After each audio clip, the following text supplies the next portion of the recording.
Eh bien le bonjour, ici Django, bienvenue dans cette nouvelle vidéo. Là il vient de se passer un truc assez dingue. Je sais pas si vous avez suivi cette histoire là où en fait Nintendo a déposé des DMCA, donc des Digital Millennium Content Act, ou je sais plus comment ils appellent ça. En gros c'est du droit d'auteur, hein, tout simplement. Et ils ont fait fermer un émulateur Dolphin, donc enfin c'est le nom, hein, Dolphin. Ils ont fait fermer l'émulateur qui devait se lancer sur Steam. Donc qui permettait d'émuler du coup beaucoup de jeux de Nintendo. Et c'est une histoire assez tendue parce que maintenant on vient d'avoir des nouvelles de cette histoire-là. Valve, donc ceux qui développent Steam du coup, les créateurs de Steam, auraient aidé Nintendo dans le DMCA contre l'émulateur Dolphin. Alors putain, je trouve ça assez incroyable. J'ai suivi cette affaire de loin. Notamment en regardant des vidéos de quelques collègues maintenant, on peut dire ça comme ça. Eh putain oui, je peux appeler les autres youtubeurs collègues, c'est bon à savoir ça. Bref, donc en regardant des vidéos d'autres collègues, et mais voilà, je suis pas rentré plus dans les détails parce que ça me touche pas. Je suis pas joueur PC déjà de 1, et je suis encore moins joueur Nintendo, et encore plus je ne joue pas sur émulateur tout simplement. Donc j'avais suivi ça vite fait de loin, j'ai vu à peu près ce qui s'était passé. Et c'est assez incroyable, en fait, si c'est vrai cette histoire-là, c'est assez ouf, je trouve.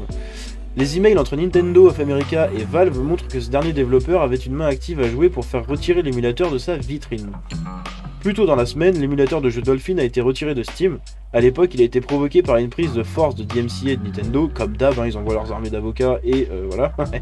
Et les courriels obtenus par The Verge montrent que Valve a joué un rôle direct dans cette frappe contre l'émulateur. C'est assez ouf, je trouve quand même, c'est abusé quand même. C'est abusé. Dans des courriels envoyés à Valve le 26 mai, un avocat de Nintendo of America a remercié le développeur d'avoir informé Nintendo of America de l'existence de Dolphin.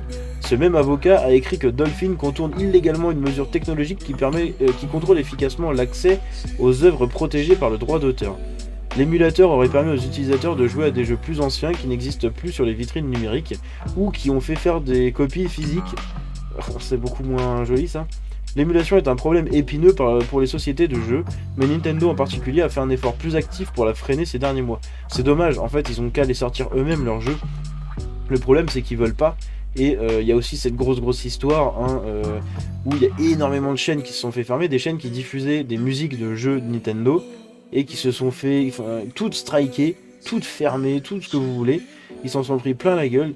Mais encore une fois, si Nintendo sortait eux-mêmes des musiques avec des albums, voilà, sur les différentes plateformes de streaming, ben, ça irait beaucoup mieux. En fait, les gens, ils veulent écouter les musiques des jeux parce qu'ils kiffent les jeux. Nintendo a quand même des fans assez hardcore de cette marque. Et en fait, ils sont complètement anti... pour moi, hein, ils sont anti-consommateurs à chaque fois. Ils font fermer des sites de fanart, ils font fermer des sites de ROM qui marchent depuis des années, où les joueurs, ils continuent en fait à consommer du Nintendo. Ok, ça reverse pas d'argent, mais je veux dire, les gens, ils ont toujours le grand N rouge dans leur tête, quoi. Enfin, le grand N blanc sur fond rouge dans leur tête. Et pourtant, ils sont vraiment anti-consommateurs. À chaque fois, ils font des trucs comme ça, je comprends pas. Comme expliqué par Ars Technica, Dolphin fonctionne sur une clé commune Wii qui lui permet d'émuler des jeux Nintendo Wii. Et puisque la Wii pouvait jouer au titre Nintendo GameCube, la clé pourrait être utilisée pour jouer à des jeux à partir de deux consoles Nintendo. En tant que tel, Nintendo of America aurait un terrain solide pour poursuivre les deux, bien que Valve en supporterait le plus.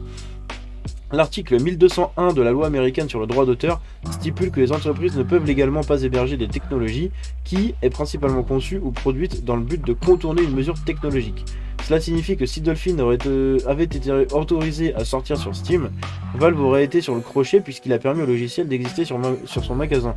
Et là du coup on comprend mieux pourquoi ils ont aidé Nintendo à le faire fermer tout simplement.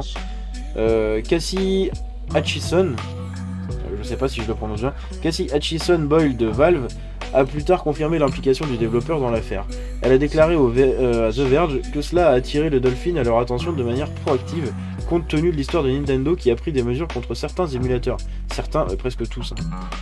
Et si cela ne suffisait pas, Valve a en outre déclaré à The Verge qu'il exploite Steam en tant que plateforme ouverte, mais cela repose sur le fait que les créateurs n'expédient que des choses qu'ils ont le droit légal de distribuer. On est d'accord, il faut toujours avoir les droits quand vous distribuez quelque chose. Nous ne voulons pas expédier une application dont nous savons qu'elle pourrait être retirée, car cela pourrait être perturbateur pour les utilisateurs de Steam. Sur la base de la lettre que nous avons reçue, Nintendo et l'équipe Dolphin ont un différend juridique clair entre eux, et Valve ne peut pas porter de jugement. Même avec ces informations supplémentaires, une question qui vaut la peine d'être posée est de savoir pourquoi ou comment Valve a permis à Dolphin d'être soumis et approuvé sur sa vitrine en premier lieu. Et voilà, apparemment le jeu, l'émulateur est sorti. Là je vous fais vraiment de la react, toute simple, comme je vous ai dit, j'ai suivi rapidement l'histoire. Pour moi ça se résumait juste à Nintendo a fait fermer un émulateur sur Steam, point barre. Mais en fait, apparemment il était sorti sur Steam du coup. Et Steam, plus tard, ils ont aidé Nintendo à le faire fermer grâce au DMCA. Mais alors du coup, pourquoi ils l'ont accepté au début? Ils ont quand même un contrôle, c'est pas non plus open bar. C'est assez open bar, mais c'est pas non plus le full zoo. Donc je comprends pas en fait, mais je trouve que c'est assez ouf. Parce que ils se mêlent d'une histoire qu'ils ont validée au début, enfin c'est un peu chelou là. Ça va dans tous les sens, c'est un peu bizarre cette histoire là, du coup maintenant ça m'intéresse, donc je vais la suivre, je vais essayer de checker après quand il y aura des prochaines news là-dessus, mais c'est assez intéressant. Voilà, j'espère que la vidéo vous a plu, si c'est le cas vous pouvez la liker et vous abonner en activant la cloche. Vous pouvez me suivre aussi sur tous les réseaux, tous les liens sont dans la description, comme d'habitude. Je vous dis à la prochaine, c'était Django, ciao.